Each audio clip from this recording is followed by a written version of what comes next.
Welcome to the Elegance Of Nae podcast. I'm your host, Nae, and on this podcast, we talk about a variety of topics with amazing stories. Let's get into it, shall we?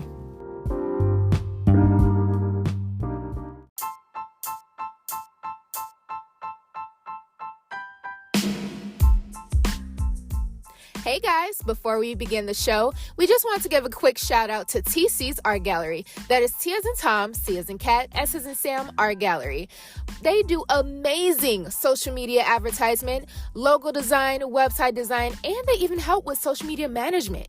Check them out today at tcsartgalleryllc.square.site. All right, let's start the show. Welcome back to the Elegance Of Nae podcast. I'm your host, Nae, and we have someone new in the building today. We got the one and only Mr. Solfull Poetry. How you doing? It was good. I'm so grateful to be here. Thank you for having me here. I'm feeling the vibes. I'm feeling good. You feel me? How you been doing today? How are you mentally and physically? Man, physically, 60 going on 79. You feel me? Mentally, just in the space of it's so beautiful. It's hard for me to put it into words. It's like a harmonic balance of good and listen. Like, you feel me? So yeah, that's where I am. I had a great day today. This water that you just gave me just made my day better. I don't know what's in it. I think it's bamboo water, you feel me? But I'm gonna look it up. But I'm great. That's what's up. How's the new year been treating you so far? Boy, man, I don't know. I'm gonna be honest with you. I'm such like a peacemaker and a good person. I've gotten into it with more people between the first of this year and not like a couple days ago, than my whole life. Wow. And I'm like, what is it like? And it's what I'm noticing is it's just energies being shredded. Like it's just being put in spaces where it don't need to be. And it's also God challenging me on my confrontational trauma. I don't like conflict or confrontation. As soon as something start getting I go the opposite way. Yeah. Be like, yeah, no, you can't do that no more.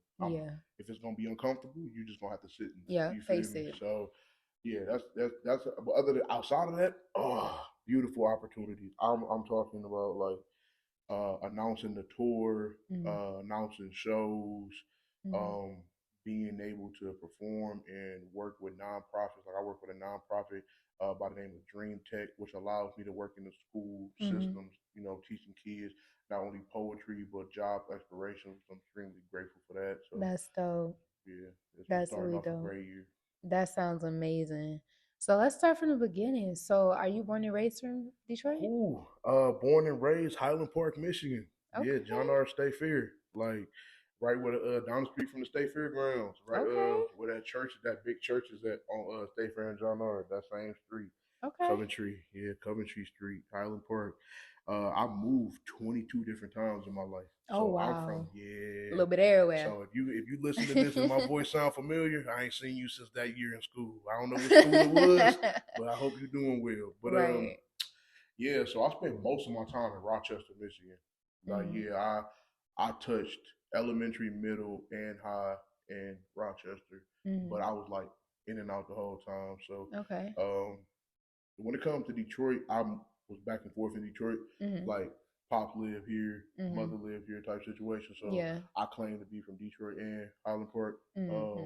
But yeah, that's how my journey started off. I feel that. Yeah. Now, were you more of a social butterfly or more introverted when you was a kid? I was bullied a lot as a kid. Yeah, so my bullying made me want to be more of a social butterfly because I felt like people were dimming other people's lights, what made them dim mine. But I'm like, you're just giving me more reasons to make everybody else shine. You see what I'm saying? So I was a video game kid in the crib, going to football, like, you feel me? But social butterfly in school, I was after high school.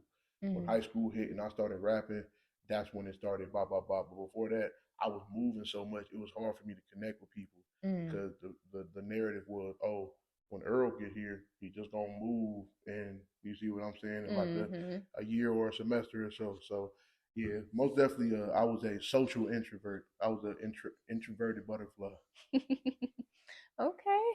So how was your transition? Can't even talk. Come on. How was your transition for yourself from the high school you to adulthood? Oh my God.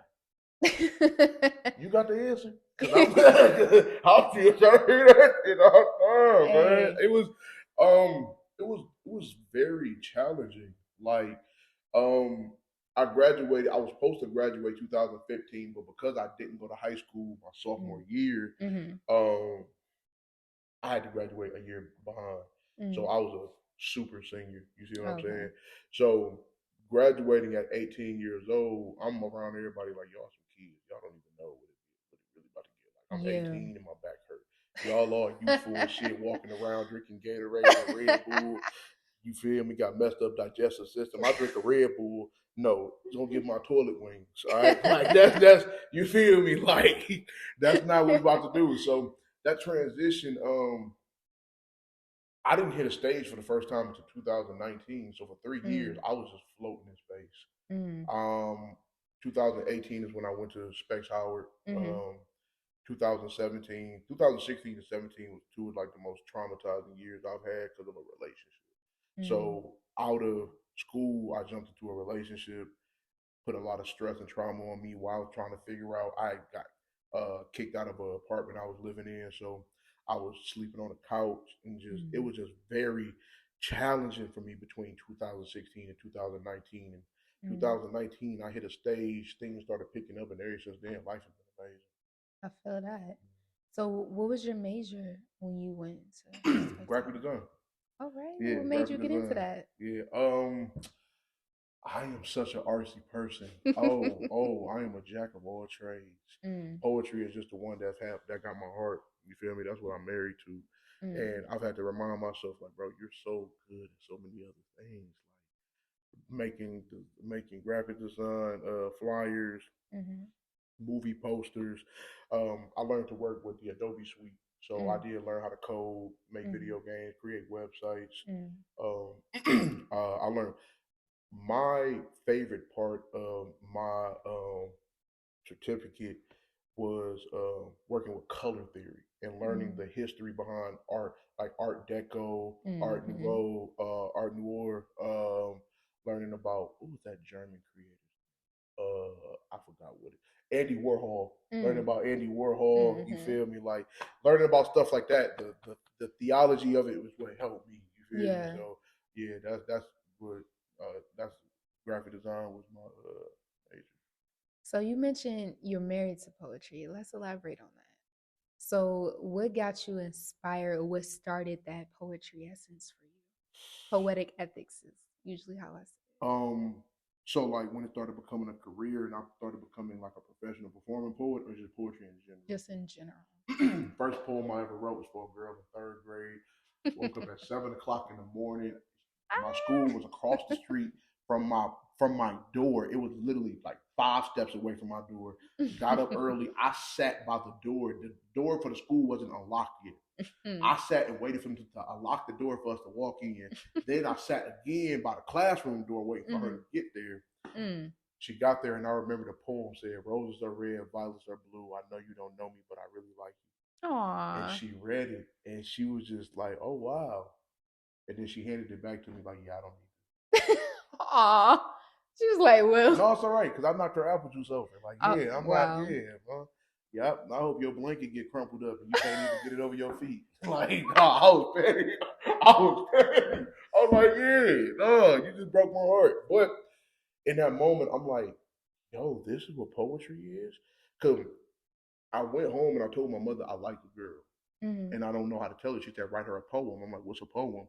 She showed me India Arie. She showed me Erica Mm. Badu. That's what Yeah. got me into my poetry is primarily inspired by Luther Vandross, Anita Baker, and all of I neo feel soul. that. So in the moments, I was like, somebody talking about they're talking about what? She's like, they're talking about love. This is what Mm. love makes people feel, and this is how they talk about it. I'm like, Mm-hmm. she's being so like so expressive about it. And Yeah. she was like, well, this is what people do. Mm-hmm. So I'm in third grade being taught what the actual limitless expression of love can be.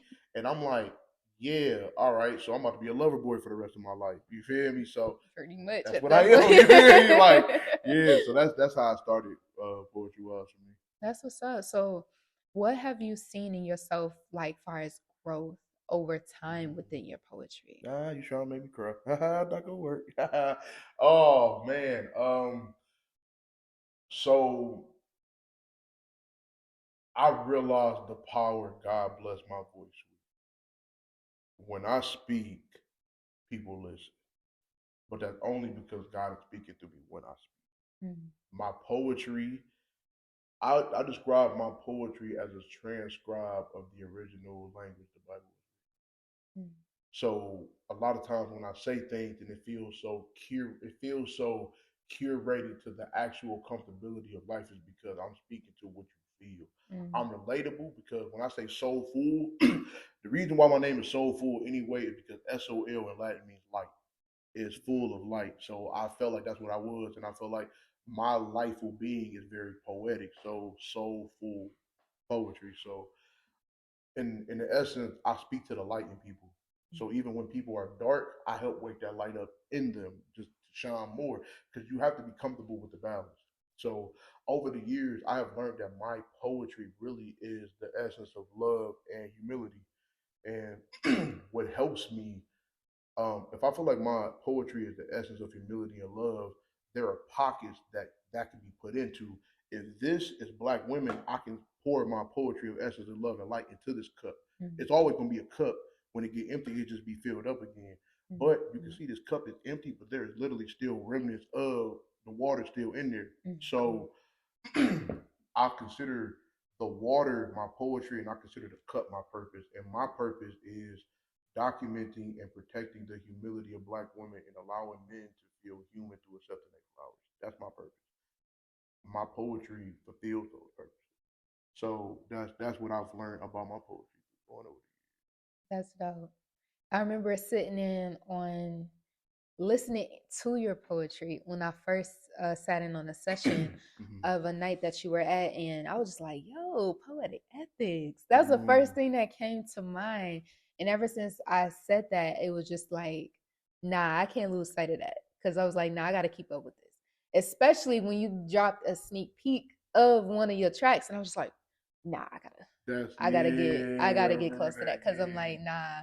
Because I was like, no, I need to hear more of that. I was like, Oh, that was so messed that up. if you know my Yup, that love. one. Yeah, it's Mm-hmm. called On My Soul. It's Yep. about that, like that. Yeah, that process. That's Cause soon, and then you cut it off at the part that I want to hear more. I was like, no, you did. I was like, it's wow, a crazy because literal sneak he had to peek. redo. He had to actually do his verse. He didn't like that version of his verse. I'm like, I can't play the version of his verse he don't like. I don't feel Mm, like that's fair. So we redid it. It is actually we waiting to put the stuff together. But yeah, we have a whole project dropping coming up. Yeah. that's lit. Cause I was like, no, you didn't. Just give a sneak. He literally gave a sneak peek, y'all, like for real. And I'm just sitting there like, oh, Man, like what? where the rest I'm like, of it? I'm up if here you jamming. know Right, we up here all grooving in the crowd, and they like, like, oh, what's going on? They're like, it was like, hello, excuse me, hello, like, hello, like, like, no, you didn't, nah. because we didn't hear nothing. And then it was so, and it's crazy because as I stood there and I look around, it shows how captivating it was, because and it also showed that your words was being heard. Yes, Because if yes. it wasn't being heard and the rhythm wasn't there, people would just be standing there in the Yeah, crowd like, people really just would have been like, okay, it's a nice melody, it's a nice vibe, but like, Mhm. me and the beat hold hands when I make music. We Mm, walk side to side, like, yeah, bob, bob, bob, and like, so like y'all dancing. you feel me? Have you ever heard my song? Don't call me. I don't think I did. Don't I call gotta me is catch my up. number. I gotta Ooh. really catch up. So when it came to Don't Call Me, yeah, y'all gotta wait till part two. Subscribe and yeah, Don't Call Me. Yeah, we ain't gonna talk about that right now. Yeah, that's exclusive. But yeah, that's ever since I listened to you, I was just like, yo, that's dope. And it was deep. Because a lot of people, you can be a poet, but just be saying words. Oh my You can tell goodness. somebody that's hitting it from the heart and the soul versus somebody that's just I just spitting. finished writing a poem, and a part of the poem was part of the poem was when you have love, it's not just something that you write about. Even when you get the experience and realize it wasn't something that you write about, you're still grateful for the memory. So you go home and make sure it's something that you write about. So when you ask me why do I write, I don't just write for nothing. If pencil and paper in my hand, I'm probably in a room brainstorming till I see lightning in the room or on a dark stage with light, trying to adjust the lightning in the room, or so excited to get on stage. I'm probably reciting in the room, or maybe I can't get on stage, so I'm in the corner writing in the room. But or maybe I'm broken hearted and watching artists try their hardest to try to be genuine, get on stage, cap, hold you captive just for me to come after and try to captivate you. Like that's I'm talking about in that essence of like artists are to be held accountable for their substance. If I get on stage and I know the first three people before me was ass, I'm gonna be we just gonna keep it real. You feel me? I have to go on stage after you and captivate these people, and you just brought their attention span and their energy down. It's shout out to my boy Hakeem, the people poet. He told me this one day. We was chopping up. It is vital to make the crowd feel like they are a part of the show, meaning that if they get up and walk away, they're gonna feel accountable for energy dropping. That's how you keep the energy up to let them know this experience is for all of us. It's not just us entertaining you. You pay for an experience. You are now part of that experience. So that's Facts. it. Facts. Talking about facts, Come y'all. on, you feel me?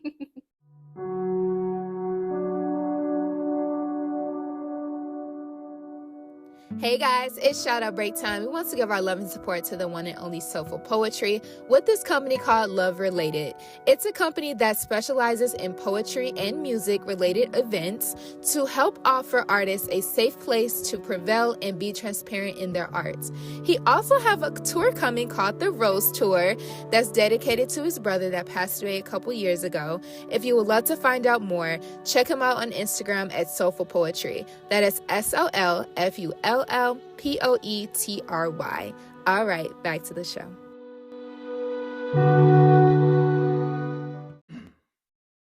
So I want to know, what has been the biggest challenge for you when it comes to either performing or trying to find the right words for the right audience? Not doing it to please people. Not saying what people want to hear. When your name get to a certain point and people find influence with you after a certain point, they project their messages to you. And when you don't have nothing to write about, you can find yourself pulling inspiration from that.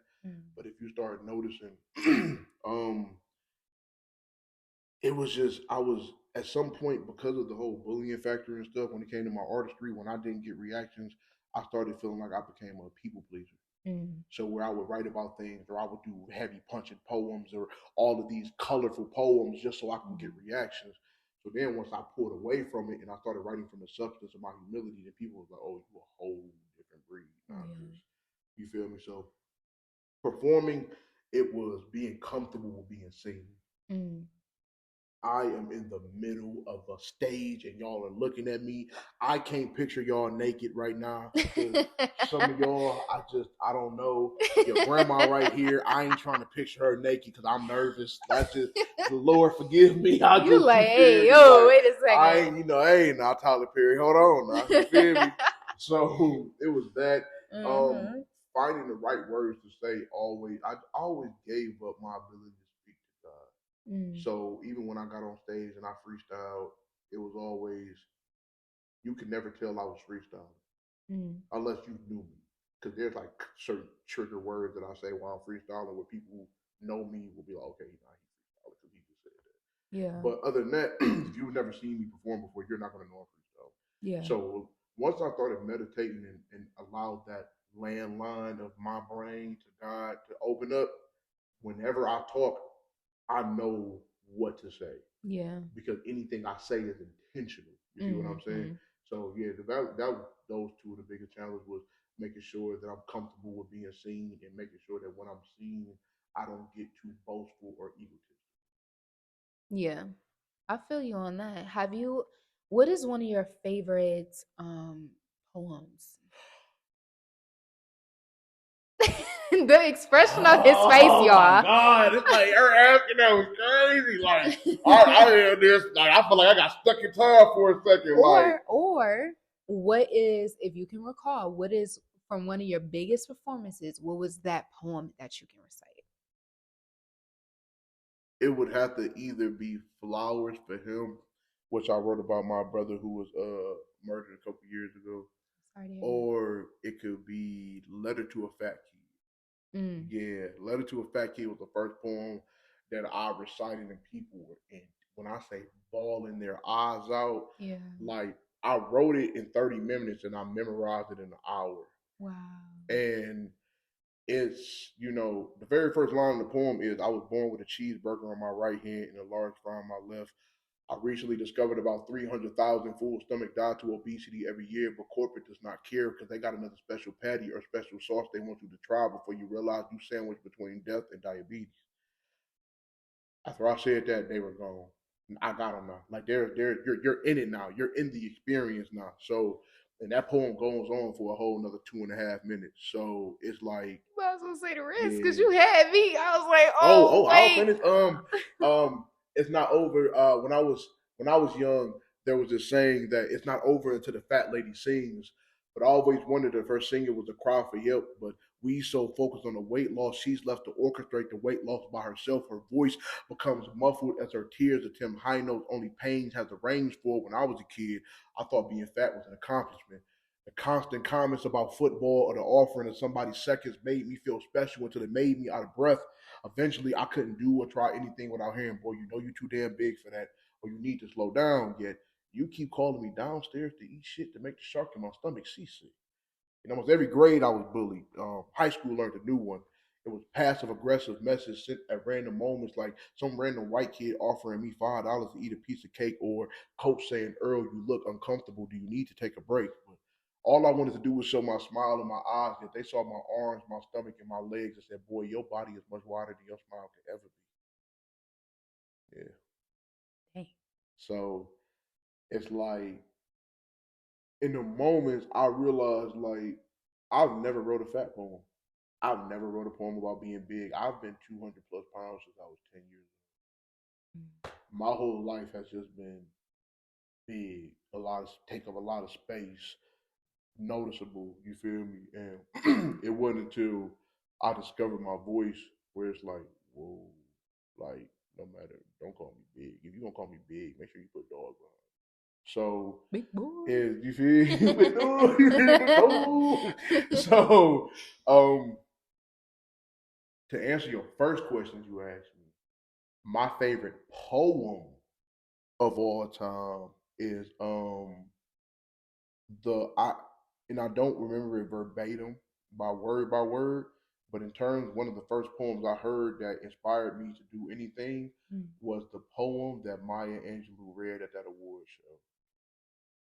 That poem right there, I don't it was, and it's kind of contradictory for that to be my favorite poem, or for me not to remember a single line in it. But I remember the impact seeing that poem did for me, to where it's like chef kiss. My favorite poem I've ever written, performing. My favorite poem to perform is "Flowers for Him" related to a fat kid. My favorite poem I've ever written, I will never be able to write. I will never be able to write it. I will never be able to pick it because every poem I write, I've written one poem every single day since 2015. On my Instagram, there's over 1,200 poems on my Instagram right now. There's probably 8,000 of my notes. So pretty much every poem that you write is literally, for one, not only different, but they're all unapologetically you. And also they're about experience that I see. Yeah. And a lot of times I could sit here and listen to somebody talk about their life and go write 3 poems. You feel me? Now that poem is not about them, but that experience in that moment sparks something. You feel me? And I'll say this though, this is really nice that nobody knows. I write one poem to love at the end of every year. Been doing it for years. And it's always a, hey, this was my experience with you this year. I'm not just I'm first of all I think it's such a contradiction when people call themselves a hopeless romantic. That is so stupid. I don't how you want something that you hopeless about. I don't It don't that's a make sense. contradiction. You see what I'm Yeah. saying? But like yeah, within that I just them poems is what meant the most to me and like all of that what I just said was just the context of why Yeah. I just thought of something. what So I thought of, have you ever wanted to, since you said you do that every end of the year, have you ever thought of making miniature series to where you turn it into like a movie scene and then call the movie that? That would be lit. mm, ma'am. Literally do a YouTube or That is such a Instagram good series. idea. And it's so crazy because Because you can do it film style I and you would would do have that so many now people and do it all the engaged. way until I was like 50 Yeah. just to show. And it would be a great movie. And it would be an actual real footage of Hmm. me speaking a poem about love. And do different scenes. And it could be like And it could individual be B roll. fully. Ma'am, are you trying to get into directory? Come on Hey, now. look, Come on now. hey, Hey, little do y'all podcast, y'all know, heard it right here hey, and here now. The hey. elegance. You feel me? You That know would be what's so crazy great. though? I actually been working with different artists on giving them visual ideas for because I'm so intertwined with either poetry or music so much because that Mm-hmm. I build visuals myself that Wow. it because if you spitting and I can visualize what What you you spitting said. as a music video and I Mm-hmm. run it by you, I'm gonna run it by you You know what I think and you would do see if really well that with? works with you. I have a poem called Gentle Inferno. Ooh. And the prompt is um, compare the scent of her favorite candle to the way you love. So the first line in the poem is if the intimacy I seek is buried in the wax of her favorite candle, I pray God resurrects me as Inferno. And the whole poem is here. The whole That's poem. dope. Because the first thing that came to mind when you just said that was a woman come. So you, it's like a scene coming into like a white candle, right? But it bursts into a beautiful, beautiful Yeah. queen from the dress into That's that. crazy. On and one of the lines in the poem is our set will be called Gentle Inferno. We will sit on a coffee table at sunset while blind in blue skies and watch as the sun gets jealous because who could ever sit inside of a heat like this and not burn but will burn and I'll confess my love and usher you into my heat. Yeah, like Dang!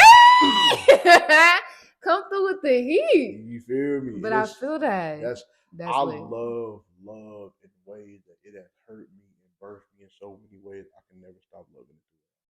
That's dope. And I learned that because of my mother. My mother is the reason I love her because she is a bush ball crybaby.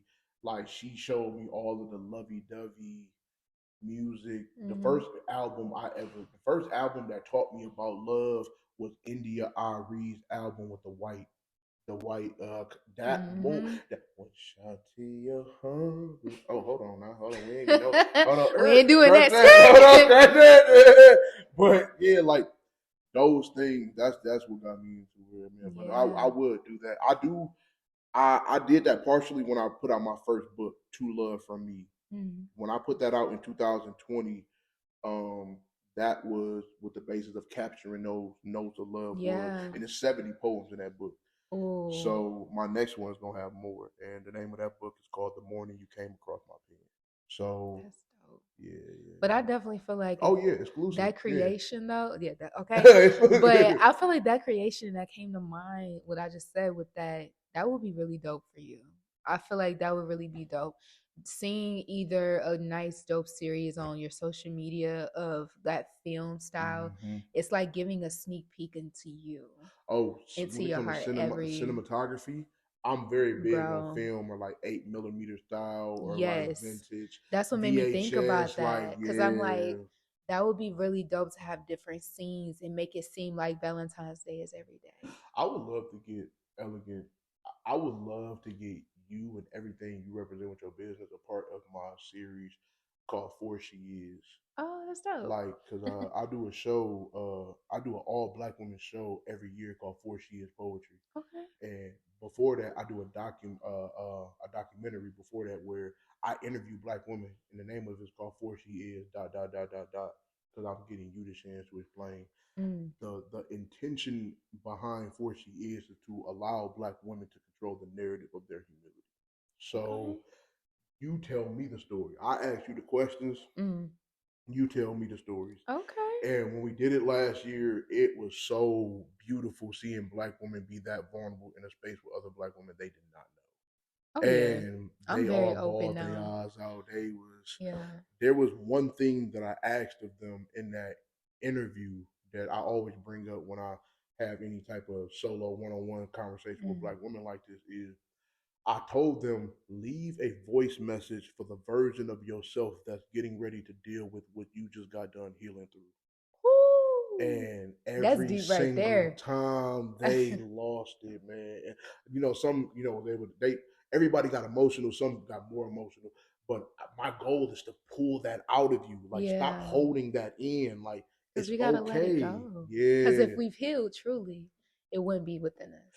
They it would love to already tell be on that the black out. women are strong, but they tell black men they're strong and they give them medical attention. You see what I'm saying? They give black women you're strong and they say, hey, well, you hurt. I mean, you deal with pain anyway. You give birth. Like, come on, this ain't nothing compared to. And then we don't even talk about enough things that black women literally have to go to the verge of death to give birth, to give life. So I thought For She Is would be a great way to create this space for not only black women to feel safe with each other in their humility, but also for black men to have the chance to work on some of the toxic traits, or not toxic traits, but some of the undeveloped and respectful traits of finding out what that medium or that thing between black women and men is. So that's why I created For She Is Poetry. I feel that. That's dope. I like that you do that. Now, in the beginning, you selected, because we asked you what's choose a number between 1 through 10. Okay. And you chose 3. And Uh-oh. 3 I'm about to get myself into something. What is your next steps in life and business goals? I need to create a business plan to be disciplined to. I've lacked discipline in so many different ways for so many years, and that has been my skeleton in the closet. It's discipline. I would be much more further ahead than I am right now if I had the discipline to lock in with certain things, get my money. I didn't have a relationship with money.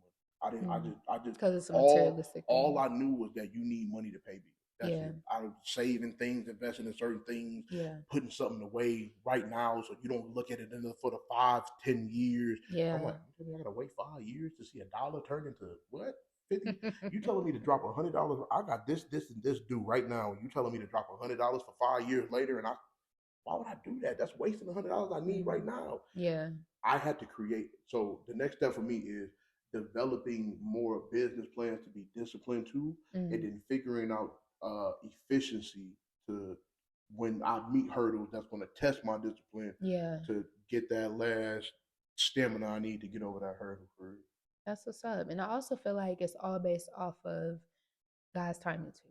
Because even if we be wanting to be a particular way, we're not on our time.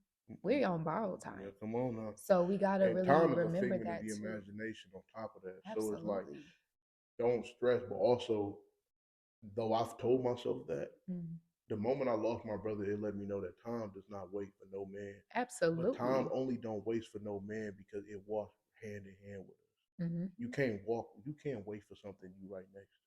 You see what I'm saying? And a lot of us be like, oh, I'm catching up to time. I'm trying to make sure I can get there in time and make sure, like, bro, time is literally constant and also non-existent.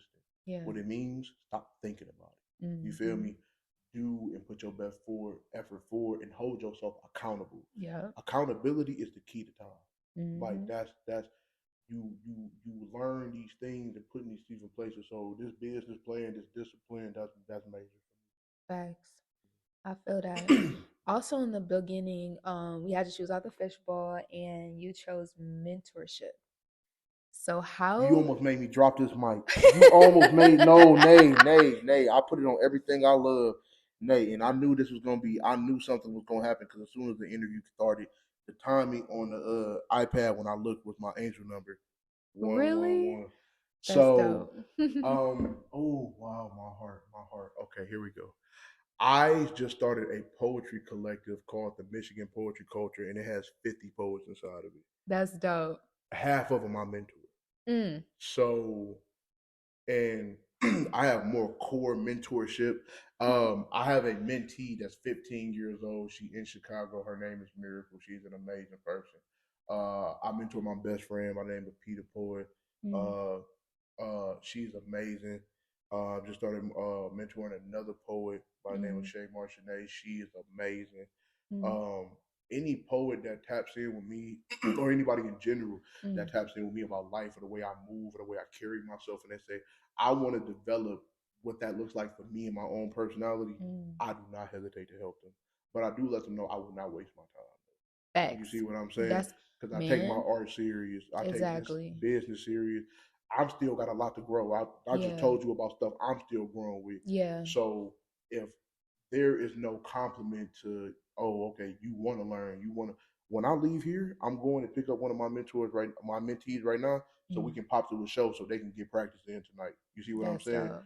Because like we going, we moving, we Yeah. Gotta grinding. keep it I grinding. can't take it easy on you Mm-hmm. because if I take it easy on you, you're not going to get the true sharpening of iron sharpens iron. And you're gonna Shout get out to my boy comfortable. True and Sharp Pens, but Yeah. like, yeah, that's mentorship. That's because I didn't have no mentorship when I made it my mission that when I got to a point where I knew I could help other people, I would accept not anybody as a mentee, but I would accept mentees who are serious about this. Yeah, and that's kind of like how I do with my program, because with my program, Grind and Hustle Youth, we mentor people that are only serious about what they're doing. It's dedicated to them. Mm-hmm. We helping you with staying focused on your path you're looking towards for. Like you look that you're seeking, that you're trying to get through. And if you're not serious, what we need to be What we serious doing? What we for, doing? what we doing. Why so You know what I'm serious? Like, saying? what you And that's why I mean? always say to Yeah. others, if you good friends with me, or I used to keep a good series going called Keep Growing and Glowing, KGG for short. Mm. And I'm actually thinking about coming with merch with it later, but we'll think about Oh it. yeah. But I always thought of like keep that momentum going, because it's like no matter what we go through in life, we still have to put that step forward to even pursue it. Oh, 100%. So, And then within that is that when you realize that your humility is the key to everything you do, mm, and that nothing outside of that is supposed to really threaten it, you get into that mm, space where you get comfortable. So when it yeah, comes to the mentorships and mentoring people, God put me on this earth to guide people. mm, I wouldn't say I'm a prophet per se. I'd say I'm more of a servant. it's not a hero, herald, Mm, herald. Yeah, that's the word somebody used to describe me a couple days ago. that's And I was like, it was like, you know what you are? You're a herald, not a hero or a prophet. You're a herald. Like mm, you're somebody God literally specifically put on here to show people what light of love looks like. yeah. And no matter what you believe in, everybody got a different name for their God, but everybody say love the Mm, same. So, I feel that. Now, before we close, did you have any questions that you would like to yeah. Question for you. say? Oh my goodness. Oh, where do I start? Yeah. How do you balance the subconscious pressures of being a black woman and feeling like you have to create things to make sure that you are overworking? Oh, dang, that's a question. Oh yeah, we both podcasters. Yeah, yeah, we Jay. both. Yeah, we do this. Oh man. Oh, Make you self-reflect. that. Ooh, you have to repeat that one. I'm gonna make sure I had heard Yeah, that because thoroughly, yeah, cause. it's I feel like black women naturally train and prepare their children, especially their daughters, to be prepared to overwork. So you go through your Mm, life through schooling and education and doing all of these things, making sure that you're prepared to overwork. mm, And your overworking is only committed by having a man who will support you to stop you from overworking. Instead of life working out in a way to where you can have ease in life without overworking. So for you being a woman who has 3 different businesses and has learned this out of the mud and didn't go to school, how did you stop yourself from overworking in the subconscious of having to overwork because you're a black woman versus just doing this because you genuinely love work? Because I'm on God's time. And I feel like with everything that I'm doing right now is based off of, for one, things that I love, and I don't see it as work. I see it as me helping people. And I have a big heart. So for me to be able to be creative and also support people and be there for people in different ways than one, in the mix of making a little bit of, I don't really personally, of course I would like income, yes. However, because that's how you gotta, survive out here. Word. But at the same time, those are materialistic things that don't come with you when you go. The legacy that you create, the things that you build, the ways that you move, or your actions are speaking louder than your words, the way you maneuver through this world, that's what stays with people when you're gone. The materialistic things, they'll be divided amongst the people that's still here. But your legacy, the way you carry yourself, your momentum, your drive, your whatever that is defining who you are is what's going to remain. When they open that casket up and they only see bones, all of the memories and all of the love that's soaked into your pores will have soaked into the earth. That would have mattered because now everything, you are a body of karma now. Your karma just went back into the earth. That will now reflect what happened when the earth started acting crazy. That's why we got hurricanes, because that ocean is full of what? You see what I'm saying? So that's why I asked you that, because you deserve to be able to have that feel. Let me ask you this. What is it like balancing being such a worker and being a lover and having a big heart and wanting to experience love while doing that? Now, that's something I'm still experiencing now. But at the same time, it's all about who you give your undivided attention to, how much you give it to. And because I can be able to divide the business me versus the personal me. Business me be about business. Is serious or not serious? You don't want to do it? Okay, cool. We're done. Moving along. Personal me speak to you on a different essence of things. I speak to you as a human being. I still do that as a business, of course. However, I get to the nitty gritty of knowing who you really are. Who am I talking to? And that's how I built the Elegance Of Nae. Really getting to know who I'm talking to. Because we can always build that picture profile, like, hey, I'm these labels. But LinkedIn, you can bring that profile look. But what's behind that profile? What's all that, what created that profile? What's the real? Yeah. What's the real? Give me the real. That's why. Give me the nitty gritty. What's your zodiac sign? Leo. Me too. Me too. August or July? August. You're July? Yeah. July, the end of July? Yep. July 23rd? 7th? Okay, good. I've had bad experience with both of the numbers, so I just want to make sure it wasn't both of the numbers. Like, we're not going to get into that, because my experience with female Leos is just something else. Lying ass Leos, man. It's crazy. They call us lying ass Leos, and I'll be like, no, we don't lie. We tell you what we want you to hear. Like, that's we give what you deserve. You feel me? But what's another question? So, how did you develop a business plan you can be disciplined to? I always wind up changing it because life be life in. So sometimes I have a stern one where I can be able to accommodate each business at a time, but things happen. So right. The main two that so far I've been able to give time to is my art business and my mentoring program. But in the process, and when I get around to it, I get to my nonprofit, because that's still a baby, but I'm still growing with that. And that takes way more time. Nonprofits in general take too much time, but that's a growing process. Ain't that ironic that a nonprofit takes a lot the most. They just got to make sure you're not trying to play the game. Trust me, I totally get the security of it. However, that paperwork. Oh my! I heard that paperwork. That paperwork. Man. I was like, ain't no way.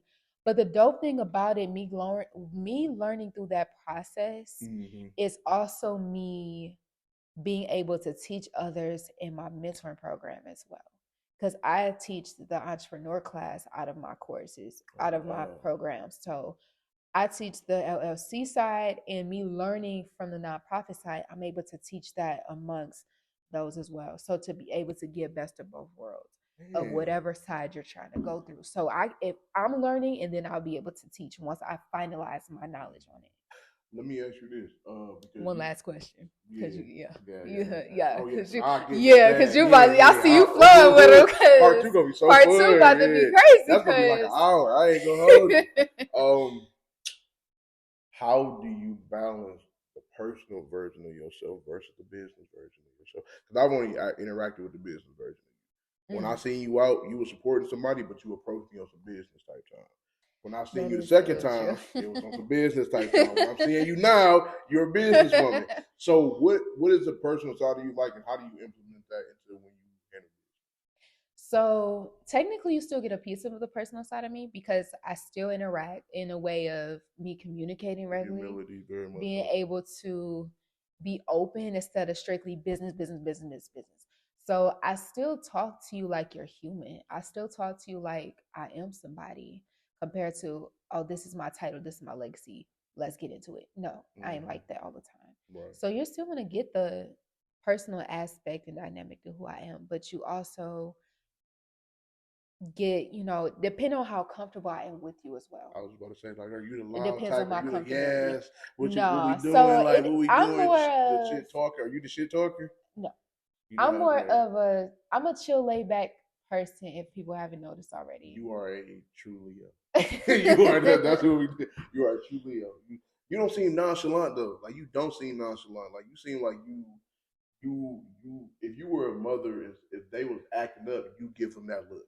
You know that one look they give you instead of saying something like, and it automatically understood off rip what you coming from. Like, but that's wow. Okay, all right, cool. That's all my questions. Because I ain't going. We'll have ask more y'all on part 2. You feel me? I already could tell he wants to. Yes, and thank you so much for having me on here. Like of course. so. Oh my God, I realized I just took my mama. You okay? I'm looking at it like it's sitting next to me, and I'm like, oh, did not mean to take this. But other than that, you feel me? I'll see y'all on the other side because But I'm so grateful. Being an artist or even being a poet and being able to talk about these things, people do not know how much work I'm doing to push poetry in Michigan. Yeah. Not just Detroit, Michigan. Yeah. And trying to give it the love that it deserves through being human. You feel me? So something I'm very grateful for, something I'm very, very appreciative for, and I do thank you so much. No problem, for being of course. So patient with all the stuff I had going on and still being able to do this. Absolutely, and thanks for still coming on and wanting to come on, even though we had our original set, but at the same time, I'm still glad you were able to make it. Man, and be able to share your story a little bit, and then come back for part 2, hopefully. And get a deeper dive into that. But you guys got to be subscriber for that though, in order to really. You're gonna have to subscribe for that part 2. Okay. I'm getting into the nitty gritty. Okay. I gotta tell you how I saw. Nope. See, you thought you were about to part 2. You feel me? But is there anything you want to say, far as motivational wise, to anyone? When it comes to anything that you do, self love, no matter what, please just remember that love in its purest form is unconditional, and all love is unconditional. And I say that because if you love something, whether that be people, whether that be what you're doing, know that that comes with things that may test it as a condition. But to be honest with you, it's going to constantly just be that love. I only bring love up because a lot of people, as soon as you bring up love, they jump right to non-platonic. Right to non-platonic. They don't think about self, family, Natalie's love, Fabo's love, all these different types of people don't even know the different types of love. You feel me? So my best motivation to give to you is that always keep love in your heart, because then once you do that, nothing gonna be able to stop you. I feel that. And also, if it ain't love related, then it's not related to me. So that's always. Yeah. We're gonna talk about love related too in part 2, because that's a company I just started, and I need to talk about that. I need to talk about that more. Also, shout out your show your show update so everybody Oh, know. yes. And I'll put that information down below in the description, guys. Very much so. So coming up this Saturday, particularly, I don't know when this episode is coming out, but that's bye bye. So February 24th, we have the My Love for Bars tournament at Wayne State. It's a poetry tournament that we're doing. That's part of the First Stage Festival that was put on in partnership with the Sauce organization. They're a student organization at Wayne State that approached us, love related, about doing an event, and we were able to curate a beautiful festival. So it's a festival going on in a couple of days. So outside of that, 4 Years Poetry, end of April. I ain't gonna say a day, but it's the last week of April. Other than that, March, Two Love from Me, the Rose Tour, first stop, ATL in March. First big show will be the Two Love from Me show that we curating. And yes, look out for MapFest, our Jewels of Detroit. Shout out to JOD Festival we got going July 29th. If I keep going, at some point I'm going to sound like a Google ad. So I'm going to stop. All right, well, thanks again for coming on. Yeah. Thank you so much. I'm very, very appreciative. And if you listening, keep listening. If you ain't subscribe. And if you ain't, then do. You feel me? What he said. Until next time, guys. See ya. Yeah.